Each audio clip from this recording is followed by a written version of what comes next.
નમસ્કાર વાલા પેન્શનર મિત્રો, નિવૃત્ત કર્મચારી મિત્રો, ભાઈઓ તથા બહેનો, આપ સૌનું દિલથી સ્વાગત છે આપણી પોતાની યુટ્યુબ ચેનલ પેન્શન ગુજરાતમાં।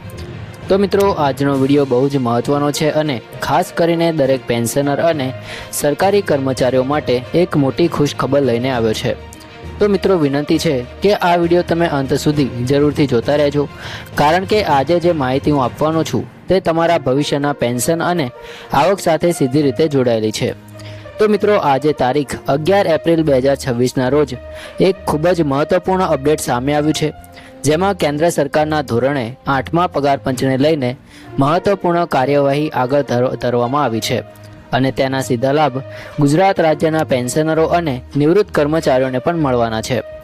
ઘણા સમયથી તમે બધા એક પ્રશ્ન પૂછતા હતા કે 8મો પગાર પંચ ક્યારે આવશે, શું ફેરફારો થશે અને પેન્શનમાં કેટલો વધારો થશે। તો આજે આપણે આ તમામ પ્રશ્નોના જવાબ સરળ ભાષામાં સમજવા જઈ રહ્યા છીએ। તો સૌપ્રથમ વાત કરીએ કે 8મો પગાર પંચ એટલે શું। તો મિત્રો, 8મો પગાર પંચ એ એક એવી સરકારી સમિતિ છે જેનું મુખ્ય કાર્ય કેન્દ્ર સરકારના કર્મચારીઓ અને પેન્શનરોના પગાર, ભથ્થા અને પેન્શનને ફરીથી સુધારવાનું છે। આ પંચ માત્ર વધારો કરે છે એવું નથી, પણ તે દેશની આર્થિક સ્થિતિ, મોંઘવારી, કર્મચારીઓની જરૂરિયાતો અને સરકારી ખર્ચને ધ્યાનમાં રાખીને એક સંપૂર્ણ નવું માળખું તૈયાર કરે છે। એટલે કે આ એક ખૂબ જ મહત્વપૂર્ણ અને અસરકારક પ્રક્રિયા છે। હવે મિત્રો, એક મહત્વપૂર્ણ માહિતી એ છે કે 8મો પગાર પંચ 1 જાન્યુઆરી 2026થી અમલમાં આવવાનું છે। એટલે કે હવે પ્રક્રિયા ઝડપી થઈ રહી છે અને સરકાર દ્વારા પરામર્શ, મેમોરેન્ડમ અને મીટિંગ શરૂ થઈ ગઈ છે। આનો અર્થ એ છે કે હવે ફાઇનલ ભલામણો તૈયાર થવાની દિશામાં કામ ચાલી રહ્યું છે। મિત્રો, આ પંચના અધ્યક્ષ તરીકે સુપ્રીમ કોર્ટના ભૂતપૂર્વ ન્યાયાધીશ રંજના પ્રકાશ દેસાઈની નિમણૂક કરવામાં આવી છે અને તેમની સાથે પ્રોફેસર પુલક ઘોષ અને પંકજ જૈન જેવા અનુભવી સભ્યો પણ જોડાયા છે। એટલે કે આ ટીમ ખૂબ જ અનુભવી છે અને તેમની ભલામણો ખૂબ જ અસરકારક બનવાની શક્યતા છે। હવે વાત કરીએ કે આ પંચ કેવી રીતે કાર્ય કરે છે। તો મિત્રો, આ પંચ માત્ર પોતે નિર્ણય લેતો નથી, પરંતુ તે વિવિધ મંત્રાલયો, કર્મચારી સંગઠનો, પેન્શનરો અને અન્ય હિતધારકો પાસેથી સૂચનો અને મંતવ્યો એકત્ર કરે છે અને પછી આ તમામ માહિતીનું વિશ્લેષણ કરીને અંતિમ ભલામણો તૈયાર કરવામાં આવે છે। હાલમાં માર્ચ અને એપ્રિલ 2026 દરમિયાન આ પ્રક્રિયા જોરશોરથી ચાલી રહી છે અને 24 એપ્રિલે દહેરાદૂનમાં મહત્વપૂર્ણ બેઠક યોજાવાની છે।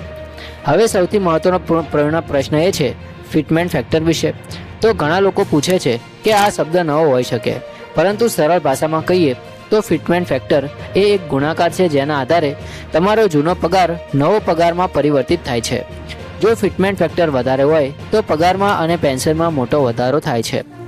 ઉદાહરણ તરીકે, જો કોઈનો મૂળભૂત પગાર હાલમાં 20,000 રૂપિયા છે અને ફિટમેન્ટ ફેક્ટર 2.6 થાય છે, તો તેનો નવો પગાર લગભગ 52,000 રૂપિયા સુધી પહોંચી શકે છે। એટલે કે આ સીધો ડબલ કરતાં વધારે વધારો છે। હાલના અંદાજ પ્રમાણે ફિટમેન્ટ ફેક્ટર 2.60%થી 2.85% વચ્ચે રહી શકે છે, જેનાથી 24થી 30% સુધીનો મોટો વધારો શક્ય છે। મિત્રો, હવે પેન્શનરો માટે સૌથી મહત્વપૂર્ણ પ્રશ્ન એ છે કે પેન્શનમાં કેટલો વધારો થશે।